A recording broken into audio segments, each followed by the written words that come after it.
এই বান্দা কি পরিমাণ গুনাহ করছো, সাগরের ফেনা সমতুল্য গুনাহ হয়ে গেছে, জমিনে পাহাড়ের চাইতে তোর বেশি গুনাহ হয়ে গেছে।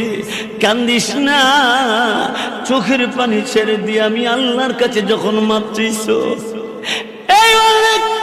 আমি আল্লাহ ঘোষণা দিলাম লা তাকনাতু মির রাহমাতিল্লাহ। আল্লাহ বলেন আমার রহমতের দরবার থেকে তুই নিরাশ হইস না, তুই দূরে যাইস না, তুই আমার ডাক দে, তুই আমার কাছে মাপ চা, আমি আল্লাহ তোর সব গুনাহ মাফ করে দিব।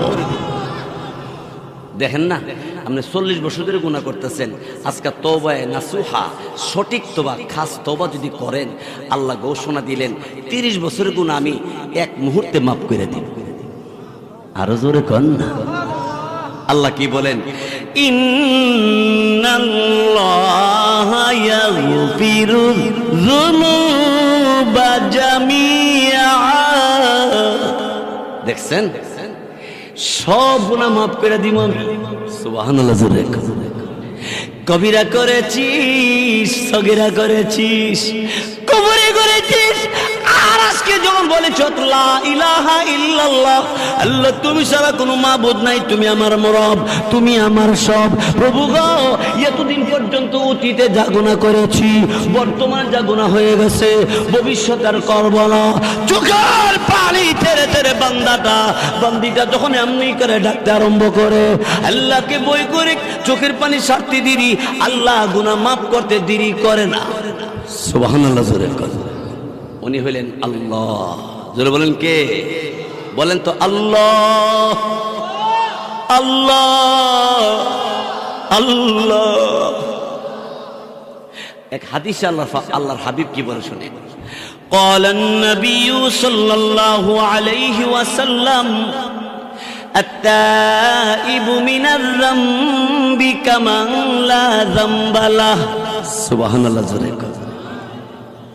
গুনাহগার গুনাহ থেকে তওবা করলে আল্লাহ বলেন, আল্লাহর হাবিব বলেন, কামান লা যামবা লাহু, যার গুনাহ নাই, তওবাকারীর গুনাহও নাই।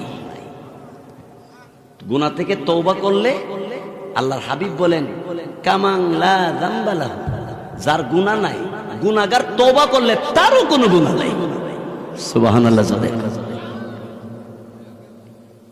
সুতরাং এই রাত আসতেছে যাইতেছে, দিন আসতেছে যাইতেছে, এইভাবে কিন্তু একদিন আমাকে আপনাকে কবরে যাইতে হবে।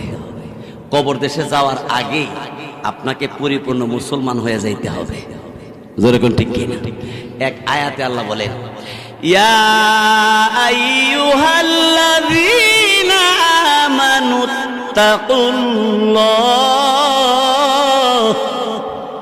হে ঈমানদার, আল্লাহকে ভয় করো, হাক্কা তুকাতিহি, ভয় করার মতো ভয় করো। তার মানে ভয় করার মতো ভয় করো, এর ব্যাখ্যা কি?